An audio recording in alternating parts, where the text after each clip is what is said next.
Halo, perkenalkan nama saya Jun Fernandes Simomora dengan NIM 109120142. Saya berasal dari Prodi Statistika, Fakultas Matematika dan Ilmu Pengetahuan Alam, Universitas Tanjung Pura.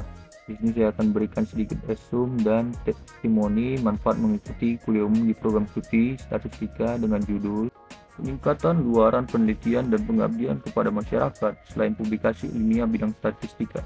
Narasumber pertama yaitu Profesor Dr. Renat Dedi Rosadi, MSc, dan narasumber kedua ialah Dr. Diasi I. Mardani, MSc. Langsung saja masuk ke materi pertama dengan judul Tips dan Trik Menulis dan Mempublikasikan Buku di Penerbit Lokal Universitas dan Nasional dengan narasumber Profesor Dr. Renat Dedi Rosadi, MSc.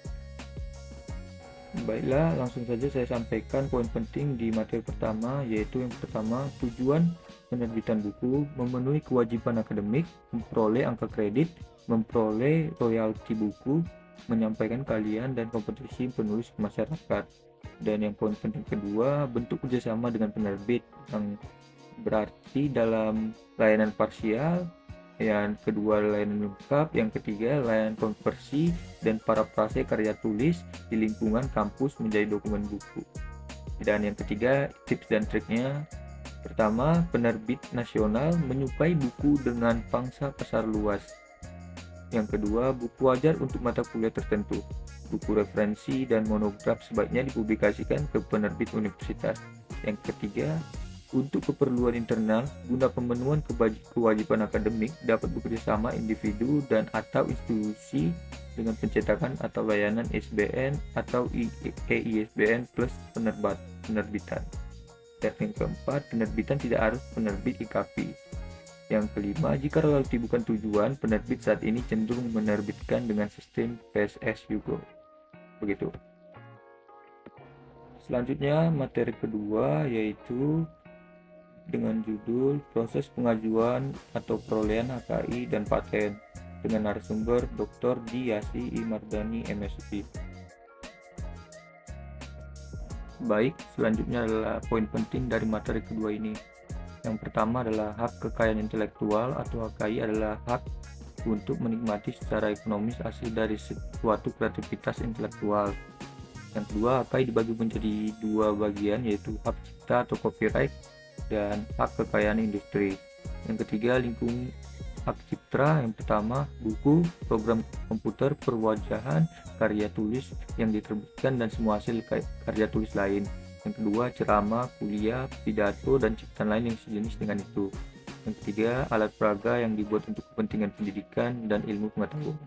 Yang keempat, lagu atau musik dengan atau tanpa teks. Yang kelima, drama teater atau sejenisnya. Yang keenam, seni rupa dalam bentuk seperti seni lukis, gambar, seni ukir, seni kaligrafi, dan sejenisnya.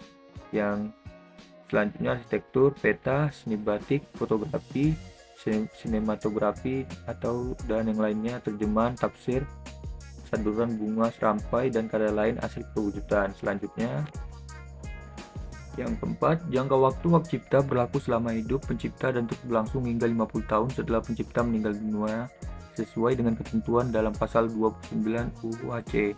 Yang kelima, paten adalah hak eksklusif yang diberikan oleh negara kepada inventor atau hasil invensinya di bidang teknologi. Invensi adalah ide inventor yang dituangkan ke dalam suatu kegiatan pemecahan masalah yang spesifik di bidang teknologi. Yang keenam, jangka waktu perlindungan paten sesuai dengan ketentuan dalam pasal 8 ayat 1 Undang-Undang 14 tahun 2001 diberikan untuk jangka waktu selama 20 tahun terhitung sejak tanggal penerimaan dan jangka waktu itu tidak dapat diperpanjang. Begitu. Baiklah, sekarang saya akan memberikan testimoni kebermanfaatan mengikuti kuliah umum tersebut. Di sini saya dapat mengetahui dari materi pertama tentang penulis dan penerbitan buku. Kemudian pada materi kedua saya dapat mengetahui apa itu HKI dan paten. Dan melalui dua materi tersebut saya dapat mengetahui banyak hal. Dan saya bersyukur untuk dapat mengikuti kuliah umum tersebut. Terima kasih.